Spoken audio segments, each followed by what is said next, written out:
तो ये देखो, इसमें ग्रीन कलर है, वाइट कलर का फूल मैंने लगा दिया मनी प्लांट, और दूसरा प्लांट जिसमें रियल फ्लावर्स हैं। ये इस पौधे को पता नहीं क्या कहते हैं, इसके फूल लाल लाल रंग के आते हैं और इसकी शक्ल ऐसे बनी होती है तो वो किसी ने गिफ्ट दिया था, तो इसको बर्फ़ दे के बड़ा किया मैंने। ये बर्फ़ ही खाता है। और इसके अंदर वाइट जो मनी प्लांट के अंदर मैंने दूसरा पौधा लगाया है गमले में, तो वो पानी में जड़ें बना के ना मनी प्लांट की डंडियाँ रख देते हैं, तो पानी में जड़ें बन जाती है, फिर गमले में लगा दो, मिट्टी वाले गमले में, तो बहुत अच्छा ग्रो करता है। फिर मैंने 2 प्लांट्स मनी प्लांट के लगाए हुए हैं। एक दूसरा पौधा जो फूलों वाला है वो रियल है, उसके फूल साल में 4-5 ही आते हैं, पर आते ज़रूर हैं और बड़ा होता रहता है। ये मैं पत्ते काट देती हूँ, ज़्यादा बड़ा नहीं होता क्योंकि गमला छोटा है ना, तो लंबा नहीं होता, नीचे से बढ़ता रहता है, तो फिर नीचे वाले मैं काट देती हूँ। उतना ही रहता है, मतलब 1 इंच 1 साल में बढ़ता होगा, पर फूल 3-4 ही आते हैं पूरे साल में। आते बड़े सुंदर हैं, और फूल की लाइफ भी 2 महीने होती है एक फूल की लाइफ। फिर ये धीरे धीरे, जैसे मैं हीट से दूर रखा हुआ है ना, तो अब ये 2 महीने तो कम से कम ये दोनों फूल खिले रहेंगे। कितनी स्ट्रेंज नेचर है, हम इसको पास से देखें ना, हमें बहुत कुछ सिखाती है। अभी मैंने सुबह भी एक पोएम लिखने वाली थी, पर मेरे से बनी नहीं। मैंने कहा एक रब नू ही खुश कर लेंदे ना, तो ज़िंदगी कितनी अच्छी होती। हम हज़ारों लोगों को खुश करते रहे। मैं जैसे स्कूल में पढ़ाती थी, हज़ारों ही बच्चों को मैंने पढ़ाया 20 साल में। उनको मैं खुश करती रही, पढ़ाती रही, और उनको समझाती रही अच्छे इंसान बनो। फिर खुद हम क्या करते हैं, कोई हमारे घर आता है तो हमें गुस्सा आ जाता है कि क्यों आए, अब इनके लिए रोटियां बनाओ, अब इनको पूजो, और फिर ये इनको गिफ्ट दो, फिर ये चले जाएंगे, पूछेंगे भी नहीं। फिर जैसे हमारे घर में जो इंडिया से लोग आते थे, वो रहते थे ना, 1 महीना 2 महीने रह के जाते थे। जैसे हम भी किसी के घर रहे थे, तो ऐसे कोई और आता था तो हमारे घर रुक जाते थे वो। फिर ना गुस्सा आता था, 2-4 दिन तो वो अच्छे लगते थे, फिर गुस्सा आता था कि हम किस किस का करें। तो फिर गुस्सा आ जाता था कई बारी, तो ये कब जाएंगे, फिर कब अपना अपार्टमेंट लेंगे। तो फिर थोड़ा बहुत तो फील होता है ना, जैसे आपके पास थोड़ी सी जगह अपने लिए आपने पता नहीं कैसे बनाई होती है, और फिर कोई दूसरा आके उसे शेयर करने लग जाए तो फिर अच्छा नहीं लगता। तो मोस्टली लोग परेशान ही हो जाते हैं जो इंडिया से लोग आके उनके साथ रहते हैं। तो क्योंकि हमने भी बहुत पापड़ बेल के अपने लिए छत एक किराए पे घर लिया था, तो फिर हमने भी एक एक कोली जोड़ के, एक एक गिलास लेके, एक एक कप लेके अपना घर बनाया, घर को सजाया। कभी फ्री फर्नीचर लेके आओ, कभी कुछ लेके आओ, कभी कुछ लेके आओ, बर्तन इंडिया से उठा के लाओ। चक्कर लगाने ही पड़ते थे, वहाँ पे भी जाना ही पड़ता था। किसी की शादी है और किसी को मिलने जाना है, आपको वैसे ही जाना है, तो पेरेंट्स जब तक होते हैं आप चक्कर काटते रहते हो ना, फिर उनके लिए गिफ्ट लो, वो अलग से खर्चा, फिर वहाँ से उठा के लाओ सामान जो चीज़ की ज़रूरत होती है। यहाँ तो महंगा मिलता है या फिर मिलता ही नहीं है जो हम यूज़ करते हैं। कभी कुकर लाओ, कभी कढ़ाई लाओ, कभी कुछ लाओ, उठा के वहाँ से अपना घर बनाया। यहाँ से भी ख़रीदा बहुत सारा। तो फिर कभी सोफ़ा लेके आओ, जैसे ये सोफ़ा मेरी डॉटर ने दिलाया था कि मम्मी अच्छा सा सोफ़ा ले लो। फिर हमने पैसे तो उसको दे दिए थे, लेकिन धीरे धीरे करके कभी बाहर से कोई मेज़ उठा लाओ, घर में लगता है कि चाहिए तो ले आओ, बाहर ही पड़े होते हैं यहाँ तो सोफ़े तक बाहर पड़े होते हैं, पर वो तो नहीं हमने उठाए कभी। लेकिन मेज़ कुर्सी तो उठा ही लाते थे, क्योंकि उसमें कुछ लगा ही नहीं होता था, वो साफ़ ही होती थी। तो उस पर बैठे हम जब आए थे तो ऐसी चीज़ें ले आते थे उठा के बाहर से, तो फिर फेंक देते थे। जब अफोर्ड कर सकते थे तो वो पुरानी चीज़ें फेंक देते थे।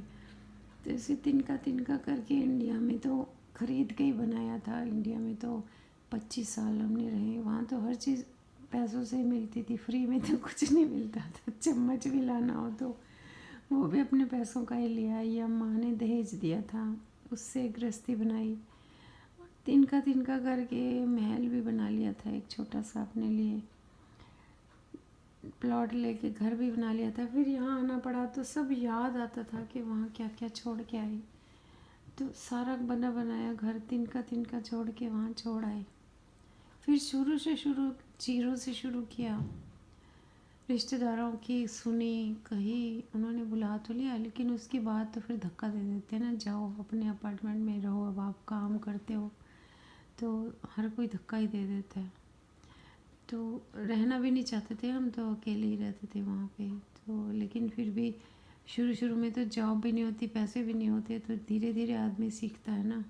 नए देश में इंग्लिश भी नहीं बोलनी आती थी तब तो, चाहे मैं इंग्लिश मीडियम स्कूल में पढ़ाती थी, लेकिन इनके जैसी तो नहीं बोलनी आती थी ना।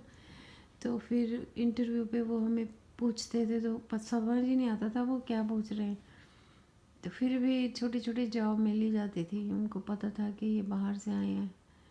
और 15 तरह की जॉब की मैंने, अच्छी तो कभी नहीं मिली, क्योंकि पढ़ाई करते तो अच्छी मिलती ना, पढ़ाई कौन करेगा, यहाँ आके इतनी महंगी पढ़ाई थी, तो पैसे ही नहीं होते थे। अपने बच्चों को पढ़ाते थे, हम खुद पढ़ने बैठ जाते, बच्चों को भी पढ़ा दिया हमने। यहाँ पे एजुकेशन ली उन्होंने, तो वो बहुत अच्छी जॉब्स करते हैं, लेकिन हम तो वहीं के वहीं रह गए ना। जब 50 साल में यहाँ पे आएगा तो क्या पढ़ाई करेगा। मेरे हस्बैंड 52 इयर्स के थे, मेरी एज 43 इयर्स की थी जब हम इस देश में आए। तो क्या करते फिर, मरता क्या नहीं करता। फिर भी हमने बहुत अच्छी तरह से अपने 4-5 साल काटे कि ये देश अच्छा है, यहीं रहेंगे। फिर हम वापस नहीं गए, जा भी सकते थे, हमारे पास लीगल पेपर्स थे, भाई ने बुलाया था, इनके भाई ने बुलाया था। तो लीगल पेपर्स हों तो आदमी को कोई दिक्कत नहीं आती ना, फटाफट जॉब्स, उसमें बड़ी अच्छी मार्केट थी जॉब्स की। एक जॉब छूटती थी तो दूसरी मिल जाती थी, दूसरी छूटती थी तीसरी मिल जाती थी। 2000 में बहुत अच्छी जॉब मार्केट थी, उसमें बुश था प्रेसिडेंट। अब भी मिल जाती है वैसे जॉब्स, तो अब भी अच्छी हैं, अगर कोशिश करो तो अच्छी जॉब्स मिल जाती हैं। पर हमने जिसमें फंस गए बस उसी को करते रहे और कहीं ढूंढी नहीं। और एज भी ज़्यादा ही थी, तो कौन देगा, हम 60 साल के हो गए, अब कौन देगा हमें जॉब। 60 से ऊपर हो गए तो कोई नई जॉब लेने का तो बनता ही नहीं है, फिर भी जो मिलती है कर लेते हैं। और मेरे हस्बैंड नहीं करते, वो तो वही जॉब पे ही हैं 20 साल से, उन्होंने चेंज ही नहीं की जॉब, जो मिल गई बस उसी को कर रहे हैं, उसी में ही रेज़ मिलता रहा। फिर अच्छी हो गई सैलरी तो उन्होंने छोड़ी नहीं। अब उनको काम भी आता है तो वो अच्छे से अपना काम करते हैं और गुजारा हो जाता है। बच्चे अपने अपने घर में सुखी हैं और कभी कभी कॉल कर लेते हैं, लेकिन यहाँ की कॉस्ट ऑफ लिविंग ज़्यादा होती है तो बच्चे तो हमें पैसे नहीं देंगे ना, अपने आप ही गुजारा करना पड़ेगा। हम ही देते रहते हैं बल्कि उनको कि गिफ्ट ले लो जी, इतने पैसे ले लो जी, बच्चे आए हैं, तो हम ही देते रहते हैं, उनसे एक्सपेक्ट नहीं करते। तो ऐसे लाइफ चल रही है, अच्छी चल रही है, जिसमें जो कुछ भी है उसी में आनंद से रहते हैं। और कभी कभी दुखी भी हो जाते हैं कि कोई पूछता नहीं है, लेकिन सभी की स्ट्रगल है, सभी अपने आप अपने लाइफ में बिजी हैं, तो सभी की अपनी अपनी प्रॉब्लम्स हैं, तो हम सॉल्व नहीं कर सकते किसी की, तो हम दें भी क्यों किसी को। और इस देश में कोई अपना नहीं होता, ऐसे लगता है कि सारे लोग ही रूखे हैं, सारे लोग ही पराये हो गए जैसे, ऐसे ही लगता रहता है। लेकिन अगर हम अच्छे होंगे तो हमें लोग भी अच्छे दिखाई देंगे, अगर हम ही सोचते रहेंगे नेगेटिव तो लोग भी हमें नेगेटिव ही दिखाई देंगे। अब तो इतना ज़्यादा नेगेटिवनेस, इतना ज़्यादा कहर फैला हुआ है कि हर कोई इंसान पता नहीं क्या सोच रहा है कि ज़िंदा रहूँगा कि नहीं। जब मौत ही दरवाजे पे खड़ी हो तो आदमी को जितने दिन मिले खुशी रहना चाहिए ना। इसीलिए समझौता कर लिया कि हमें जितनी लाइफ हमारी बची है हमें खुश रहना है, किसी भी हाल में चिंता नहीं करनी, क्योंकि चिंता चिता समान। और मैं मतलब यही सोचती थी सुबह उठते ही कि अगर हम एक रब को ही खुश कर लेते तो वो तो सबका दाता है, सबको देने वाला दाता है, उसी को खुश रख लेते, उसी की आराधना करते रहते, शायद हमें भी अच्छी जॉब्स मिल जाती और हमारी हेल्थ पहले से बेटर होती, लेकिन दिन पर दिन अब तो ख़राब ही होती है ना। फिर भी भगवान का दिया बहुत कुछ है, हेल्थ भी अच्छी है, खाना खा लेते हैं, उठ जाते हैं, सो जाते हैं, चाहे थोड़ा ही सही सो तो जाते हैं ना। ऐसे नहीं कि दर्द हो रहा है और सो ही ना पाएँ, ऐसा तो कुछ नहीं है ना। तो बस इन्हीं बातों के साथ मैं ये वीडियो ख़त्म करती हूँ और आपके साथ शेयर करूँगी।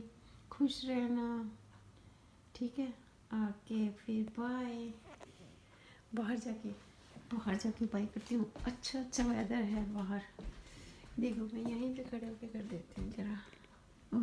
नहीं, ये भी खड़े होके कर देती हूँ। बाहर में अभी अपना चौतरा साफ कर रही थी, इतनी यहाँ पे पोचे पड़े थे, पता नहीं क्या कुछ पड़ा था, वो मैंने बाहर ही फेंक दिया। मैंने कहा अब नए लेके आऊँगी पोचे भी, या नया तौलिया लगा लूँगी। वही मैं संभाल के, गीला हो जाता है, सूख जाता है या फिर जम जाता है, क्या क्या करूँ। वो मैंने सारे पुराने पोचे भी उसमें बांध के रखे हैं एक पॉलिथीन में। मैं फेंक के आऊँगी, आज कूड़े वाला आएगा, फेंक के आऊँगी और फिर बताऊँगी और बहुत कुछ। और तुम भी शेयर करना। मैंने तो वैसे काफ़ी कुछ सुन लिया है आपके बारे में, लेकिन फिर भी सब कुछ तो हम दूसरे के बारे में नहीं जानते होते ना, तो अच्छी अच्छी बातें शेयर करेंगे और अच्छी अच्छी बातें करेंगे। नेगेटिव नहीं करनी है बात कोई भी। मैंने यही सोचा है कि नेगेटिव अगर हम बात करते हैं ना तो दूसरा बंदा भी उदास हो जाता है, अगर हम खुशी की बात करते हैं तो दूसरा बंदा भी हंस देता है। रोंदे आ ना कल्ले ही रोना पैंदा, हसदे आ तो जग हसदा नाल, रोंदे आ तो कल्ले ही रोना पैंदा है ना। ये ऐसे कहते हैं ना, मुझे नहीं आता पंजाबी बोलनी नहीं आती, लेकिन मैं फिर भी कोशिश करती रहूँगी पंजाबी कैसे बोलूँ। हालांकि पंजाब में रहे हैं तो, लेकिन हरियाणा में ज़्यादा टाइम रहे शादी के बाद, तो वहीं की भाषा आ जाती है ना। स्कूल भी कॉलेज भी हिंदी में पढ़ाना होता था। स्कूल में तो हिंदी में नहीं, इंग्लिश में पढ़ाना होता था, लेकिन कॉलेज में मैं हिंदी मीडियम कॉलेज में पढ़ाती थी और पंजाबी मीडियम से मैंने बीए की थी और इंग्लिश मीडियम से एमए की थी। तो वो कई तरह की भाषा जुड़ गई, यहाँ इंग्लिश बोलनी पड़ती है, तो वो कुछ मिक्स हो गया, खिचड़ी बन गई। तो पता नहीं चलता कौन सी ज़ुबान कौन सी भाषा बोले, है ना। तो मुझे एक हिंदी पंजाबी इंग्लिश 3 लैंग्वेजेस आती हैं। मैंने सोचा था स्पेनिश भी सीखूंगी, लेकिन मुश्किल है, वो नहीं आती मुझे तो कई लोग सीख लेते हैं पर मेरे को नहीं आती। फ्रेंच भी नहीं आती। 2 भाषाएं मैंने टारगेट रखा था कि मैं थोड़ी थोड़ी ज़रूर सीखूंगी, स्पेनिश और फ्रेंच, लेकिन दोनों ही मैंने कोशिश नहीं की, आई नहीं मेरे को। गुजराती भी नहीं आई, जबकि गुजराती तो इजी भाषा है। तो कोई मेरी गुजराती फ्रेंड है तो समझ लेती हूँ थोड़ा सा, लेकिन बोलने नहीं आई अभी भी। केम छो कुछ बोलते हैं वो, मेरे को नहीं आई। तो हम सीखते रहना चाहिए लाइफ में, बहुत कुछ सीखने को है। संगीत इतना सुंदर है, गाना भी सीखना चाहिए, नाच भी सीखना चाहिए। मैं कहती हूँ दुनिया में कोई अंत ही नहीं है, जो आपको चीज़ अच्छी लगे वह सीखनी चाहिए। कुकिंग सीख लो, बेकिंग सीख लो। बिज़ी रहने के लिए हज़ारों चीज़ें हैं और यूट्यूब से बहुत कुछ सीख सकते हैं, पर टाइम वेस्ट नहीं करना चाहिए। बस एक तरफ चलता रहे, दूसरी तरफ अपना काम करते रहे जो आपको अच्छा लगता है। तो इसीलिए मैं, कोई होता नहीं ना घर में, तो वो एक वीडियो सी लगा लेती हूँ, उनसे कुछ ना कुछ सीखती रहती हूँ। कोई अच्छी बात कह रहा हो उसको सुनने बैठ जाऊँगी कोई अपनी स्ट्रगल की स्टोरी सुना रहा है उसको सुनने बैठ जाओ। बहुत टाइम वेस्ट करती हूँ मैं भी, लेकिन उससे कुछ लर्न भी करती हूँ। और हमारे में बहुत सारे टैलेंट्स होते हैं, लेकिन हम डेवलप नहीं करते ना, वहीं के वहीं रहते हैं। तो करना चाहिए। आपकी तो बहुत अच्छी वीडियोस होती हैं इतना तैयार हो कि अपने हस्बैंड के साथ जो भी फ़न करते हो उससे लोगों का एंटरटेनमेंट होता ही होगा, और नहीं भी होता होगा तो क्या फ़र्क पड़ता है, अपना तो फ़न एक मेमोरी बना लेना लेकिन मैं तो नहीं करती वैसे, लेकिन कोशिश करूँगी, अगर हो सके तो कोशिश करूँगी अच्छी अच्छी वीडियो बनाऊँ, क्योंकि उससे थोड़ी आपकी मेमोरी स्टोर रहती है और फ़न भी हो जाता है 2-4 मिनट के लिए, चाहे प्रेयर ही कर लो जैसे आप करते हो, है ना। तो बड़ा अच्छा लगता है। ओके फिर थैंक यू, बहुत लंबी वीडियो हो गई, 2 बनानी पड़ेंगी मेरे को। ओके फिर बाय।